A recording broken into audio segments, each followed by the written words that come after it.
तो दोस्तों अगर आपके भी पेरोपिक एप्लीकेशन की लिमिट नहीं बढ़ पा रही तो ये वीडियो के अंदर मैं आपको एक ऐसा तरीका बताऊंगा जिससे कि आप अपनी पेरोपिक एप्लीकेशन की लिमिट को इंक्रीज कर सकते हैं। तो यहाँ पे देख सकते हैं कि पेरोपिक एप्लीकेशन की जो लिमिट है वो यहाँ पे पूरे 6,000 रुपये की। अब यहाँ पे जो मेरी लिमिट है वो इंक्रीज हो चुकी है। जैसे कि यहाँ पे पहले लिमिट थी 6,000 रुपये की, अब लिमिट है 16,000 रुपये की। अब यहाँ पे जो मेरी लगभग लिमिट यहाँ पे बढ़ी है वो बढ़ी है पूरे 10,000 रुपये की। अगर आप भी चाहते हो आपकी जो लिमिट है वो जल्दी से इंक्रीज हो जाए तो बस आपको वीडियो को कंप्लीट देखना है, आपको वीडियो का एक भी पार्ट मिस नहीं करना।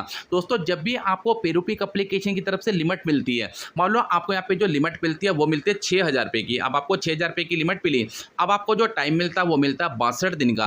अब काफ़ी लोग ये बोलते हैं कि सर हमारे जो 6,000 रुपये की लिमिट है ना, इसको हमें 16,000 रुपये करना है। जैसे कि यहाँ पे आपको नीचे दिख रहा है 16,000 रुपये, जैसे 6,000 रुपये का लोन था, अब यहाँ पे 16,000 रुपये का। आप चाहते हो कि मेरी लिमिट 6,000 से सीधा 16,000 रुपये हो जाए। अब 16,000 रुपये की लिमिट आपकी कैसे होगी? काफ़ी लोग ये बोलते हैं कि सर जो हमें 6,000 रुपये का लोन मिला ना, इसका जो 62 दिन का टाइम मिला, क्या हम इसको एक साथ भर के अपनी लिमिट को इंक्रीज कर सकते हैं?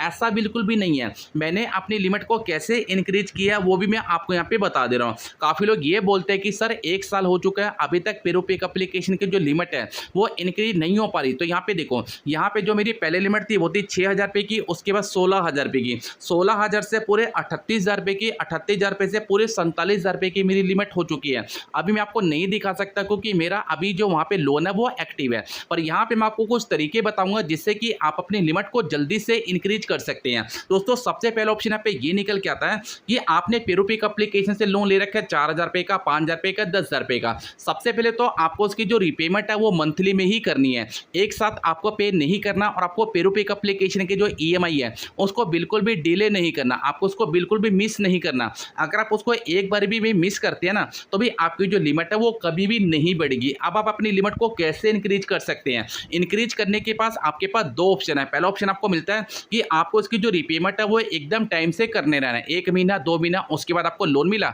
उसके बाद हो सकता है कि आपकी लिमिट बढ़ जाए, जैसे कि 4,000 से 10,000 रुपये हो सकती है, उसको भी आपको टाइम से पे करते रहना। अगर आप इसकी जो रीपेमेंट है वो टाइम से करते रहेंगे तो ऑटोमेटिक आपकी जो लिमिट है वो इंक्रीज होती रहेगी। अब काफ़ी लोग ये बोलते हैं कि सर 1 साल हो चुका है, 6 महीने हो चुके हैं, पर पेरोपिक एप्लीकेशन की जो लिमिट है वो इंक्रीज नहीं हो पा रही। अब इंक्रीज ना होने का कारण क्या? काफ़ी लोग क्या करते हैं कि प्ले स्टोर पे जाके लोन के लिए अप्लाई करते हैं। अगर आपके सिबिल स्कोर के ऊपर इंक्वायरी रहेगी तो आपकी जो लिमिट है वो नहीं बढ़ेगी, पहले से मैं आपको क्लियर कर रहा हूँ। और अगर आपकी कहीं से भी EMI डिले है तो आपको उसको पे करना टाइम से, उसके बाद आपकी लिमिट बढ़ेगी। अगर आपकी कोई भी सिबिल स्कोर के ऊपर इंक्वायरी बैठी हुई है, 1 इंक्वायरी, 2 इंक्वायरी, 10 इंक्वायरी, ऐसे में आपकी जो लिमिट है वो बिल्कुल भी नहीं बढ़ेगी। इस चीज़ का आपको ध्यान में रखना है। अगर आपने कहीं से भी लोन ले रखा है, उसकी जो EMI है आपने उसको मिस कर दिया है, ऐसे में भी आपकी जो लिमिट है वो जल्दी से इंक्रीज नहीं होगी। तो भाई आपको टाइम से टाइम पेमेंट करते रहना है। इसकी टाइम से टाइम अगर आप पेमेंट करते रहोगे, लोन लेते रहोगे तो ऑटोमेटिक आपकी जो लिमिट है वो इंक्रीज हो जाएगी।